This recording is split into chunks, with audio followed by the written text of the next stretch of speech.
Assalamualaikum, selamat pagi, jumpa lagi. Hari ini saya nak fokus pokok buah tin, pokok tin jenis Iraqi, variety Iraqi. Iraqi ni buah yang dah masak banyak masak ni. Tiap hari kena kutip. Kalau tidak burung makan. Ini belum betul-betul ranum. Ni dah ranum ni, dah lembek dah. Dah lembek. Saya nak kutip lah. Ni ada lagi. Ni pun ni ranum ni. Okey, boleh tengok isi dia. Ni isi dia. Sangat lembut dan sangat manis. Okey, ni. Okey. Boleh petik ni, boleh petik. Besar dia. Ni saya nak biar esok boleh ni. Ni esok boleh. Dia keras lagi. Okey. Ni dah boleh dah. Ni. Pokok dah 5-6 tahun dah ni. Dah lebih. Ni tak sampai pula ni. Buah banyak. Setiap dahan buah banyak. Ni boleh dah ni. Okey, ni boleh dah. Dia lembut. Kalau lambat dia kena terlebih kasar dia pecah. Ni.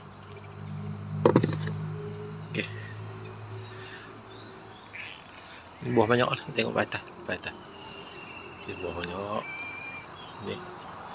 Ni kena balut nanti tak burung. Ni burung makan ni. Ni burung makan. Ni. Biar kat burung lah, rezeki burung. Okey, ni pokoknya.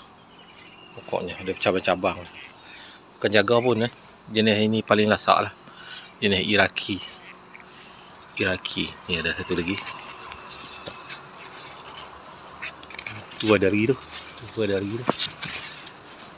Dia bercabang-cabang. Saya pangkas kalau tidak dia naik straight tegak, tak dia buah tak banyak. Okey. Ni banyak ni. Tu hari ni ada dah semalam dah kutip dah. Setiap hari kena kutip. Pokok tin. Pokok syurga, buah syurga ni. Okey, itu saja kot untuk kali ni. Buah tin, buah syurga. Sangat manis, lembut, dia macam-macam variety. Tapi ini variety yang paling lasak lah, jenis Iraqi.